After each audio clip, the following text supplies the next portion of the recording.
Top HFY story, Humans and Their Diverse Milks 2625 r/HFY. The year was 2625, and the universe had expanded far beyond the imaginations of any early civilizations. The Galactic Alliance had formed a peaceful federation of species, with the humans of Earth leading the charge in diplomacy, science, and technology. But there was something about humans that even the most sophisticated alien races could never quite understand, something both peculiar and impressive.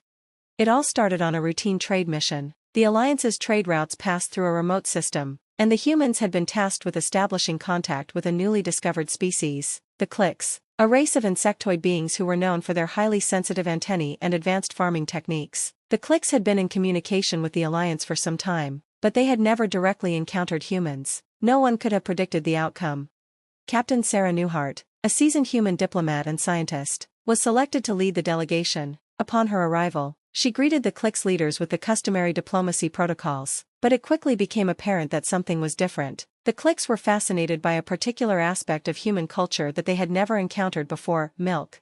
Your species produces multiple varieties of sustenance from your bodies? The Cliques' emissary, Zolar, inquired, his antennae twitching with curiosity.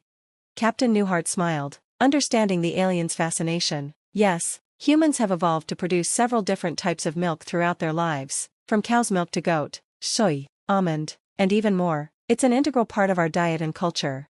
The Cliques were captivated. Their species only produced one kind of milk, used solely for the nourishment of their young. To them, the concept of such diversity in milk was utterly alien and, in their words, incomprehensible. What could have prompted such a strange evolutionary trait?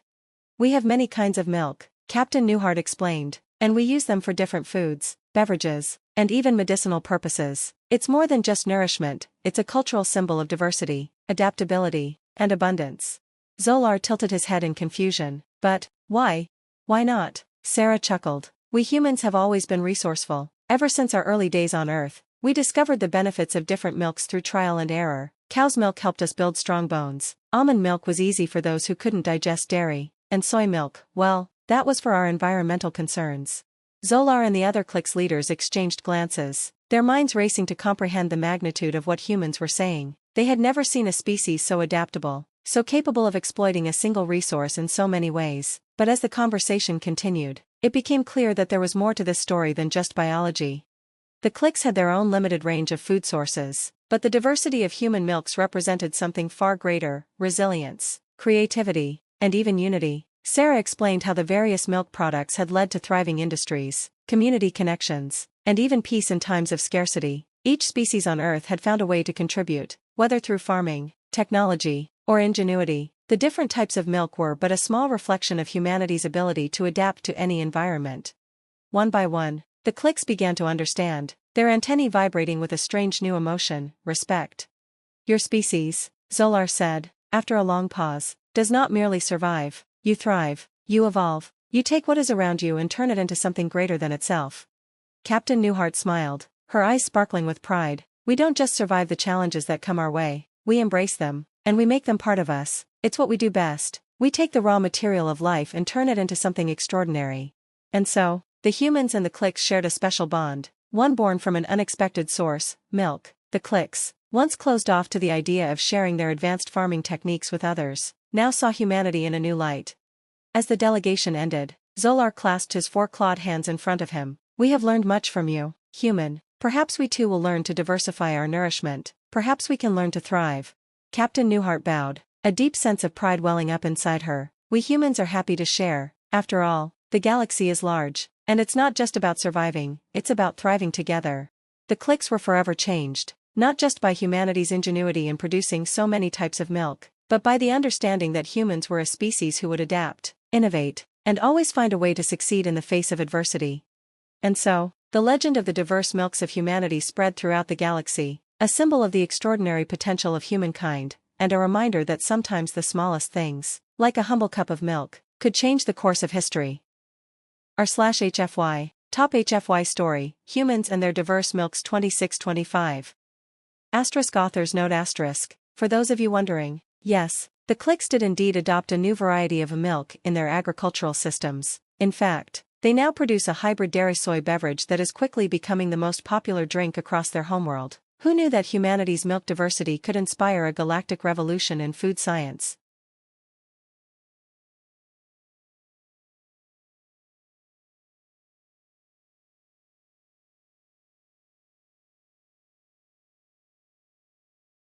Top HFY story: Humans and their diverse milks 2625 r/HFY, continued. As the alliance with the cliques flourished, word of humanity's remarkable adaptability spread across the galaxy. Other species, previously wary of Earth's influence, began to take a closer look. What began with milk became a symbol of human ingenuity and cooperation. But the story didn't end there, it was only the beginning of a much larger journey. A few months after the cliques' agreement, the humans, with their newfound allies, were tasked with negotiating a major trade deal with the Sraal, a proud, warlike species from the far reaches of the Perseus arm. The Sraal had a reputation for their unwavering disdain for anything that didn't fit into their rigid, traditional ways. They didn't just reject Earth's milk-based goods, they rejected the idea of collaboration with anyone they considered soft or weak. Their society prized physical strength and strict hierarchy above all else. Captain Sarah Newhart, along with an extended diplomatic team, was once again called upon to represent humanity in this new challenge. The Sraal had heard of the cliques and humanity's growing influence, and though they had agreed to meet, their tone was dismissive. They were skeptical that humans could offer anything of value.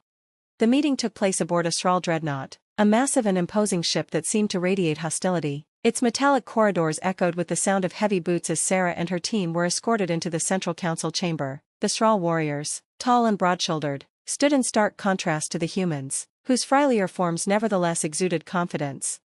Humans, the Sraal chieftain, Vrekhan, growled as they took their seats. We've heard your milk stories, but what have you done for strength, for power? What can your milk do for war?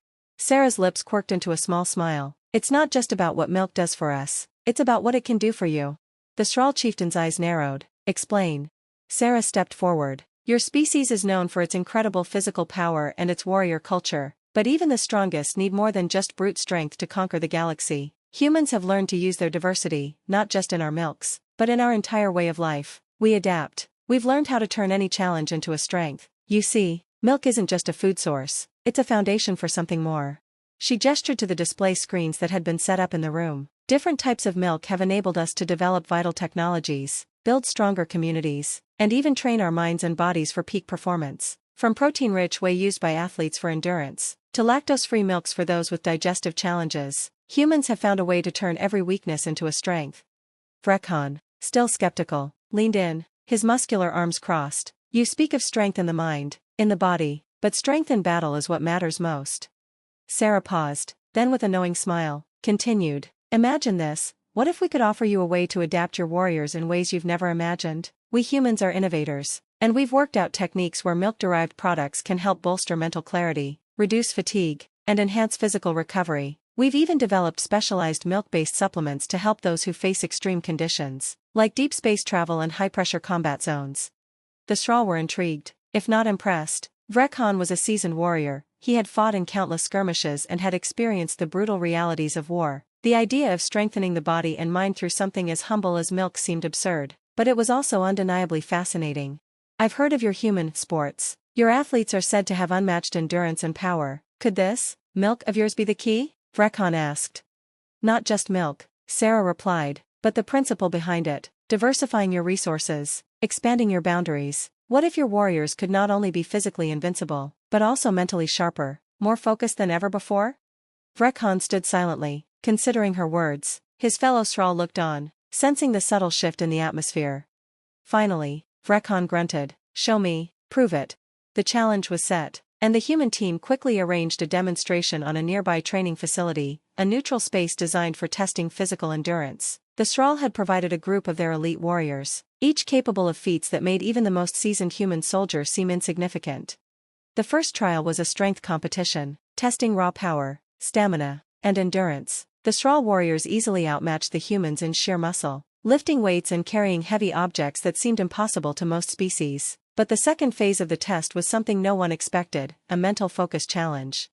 Sarah handed each Sraal warrior a special supplement drink derived from a combination of various milks, rich in proteins, amino acids, and natural neuroenhancers. The goal wasn't to see who could lift the heaviest object, but to see who could concentrate the longest, solving complex puzzles under time pressure.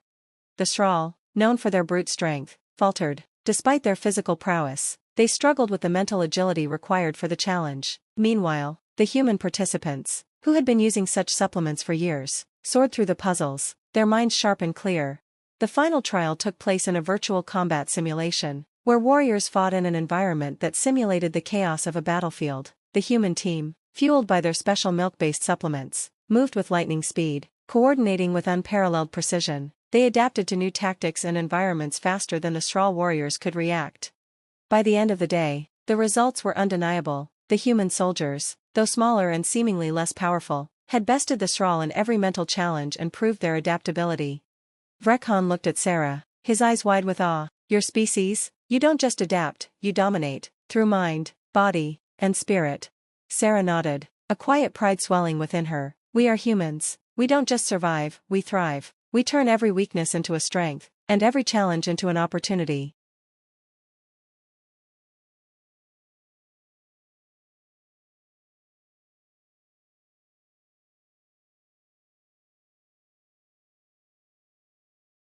Top HFY story, Humans and Their Diverse Milks 2625 r/HFY, continued. The influence of humanity's diverse milks began to ripple outwards, changing not just the way people viewed Earth species but also how they approached diplomacy, trade, and even survival in the galaxy. The Sral had started a trend, and soon, more species wanted to learn about the secret behind humanity's success. What was it about human milk diversity that gave them an edge in everything from military strategy to community building?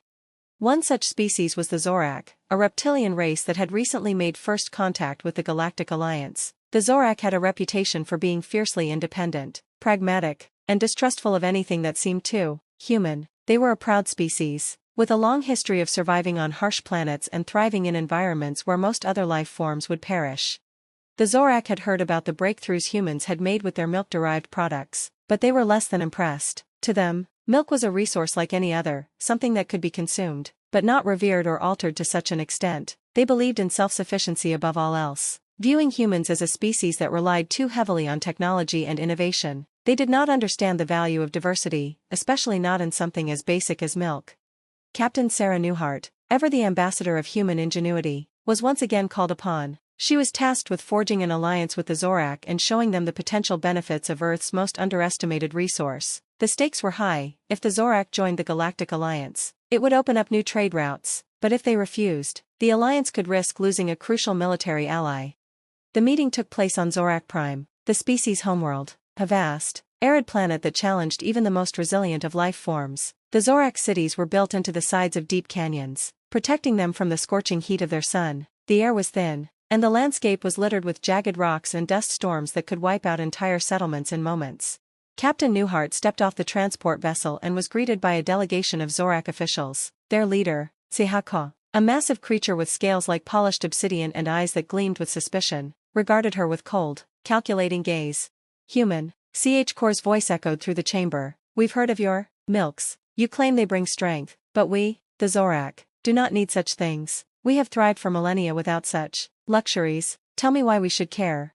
Sarah met his gaze evenly. You don't have to care about it, HFY. But the question is, what if you could be even stronger than you already are? What if your warriors could withstand harsher conditions, recover from injuries faster, and perform with enhanced mental clarity? What if your people, even in the most difficult environments, could flourish? HFY's eyes narrowed. And you think milk can achieve this? What is this magic that you speak of? Magic? Sarah chuckled softly. It's not magic, HFY. It's science. It's the ability to adapt to the challenges life throws at us. Our milks have been key in developing nutrient-rich formulas that can help a species adapt, evolve, and overcome obstacles. It's a resource that we've used to build stronger bodies, sharper minds, and more resilient communities. But, more than that, it's a symbol of humanity's greatest strength, our ability to work with what we have and turn it into something extraordinary. The Zorak leader remained silent for a moment, still skeptical, but intrigued. Show me, he finally said. The demonstration took place in a controlled environment, an open arena that simulated the extreme conditions of Zorak Prime. The atmosphere was thin, the sun beat down relentlessly, and the temperature fluctuated wildly between blistering heat and freezing cold. The Zorak had prepared their elite warriors for this trial, each one a highly trained combatant accustomed to surviving these harsh conditions. Sarah and her team had brought with them a series of milk-derived supplements specifically designed to enhance physical endurance, increase hydration, and regulate body temperature. The challenge was simple: the warriors would have to endure the harsh conditions for an extended period while also completing a series of demanding physical tasks, climbing, running, and carrying heavy loads. As the trials began, the Zorak warriors performed admirably, their bodies tough and resilient as they pushed through the brutal environment. However, as the hours wore on, the heat began to take its toll. The warriors grew sluggish, their breathing labored, and their energy waned. This was the point where the true test began. The human team, led by Captain Newhart, administered their milk-based supplements to a select group of the Zorak warriors, including CH-Core. The effects were immediate. Within minutes, the warriors' energy levels were restored, their bodies replenished, and their endurance restored to its peak. The warriors moved faster, climbed higher, and pushed through the tasks with renewed vigor.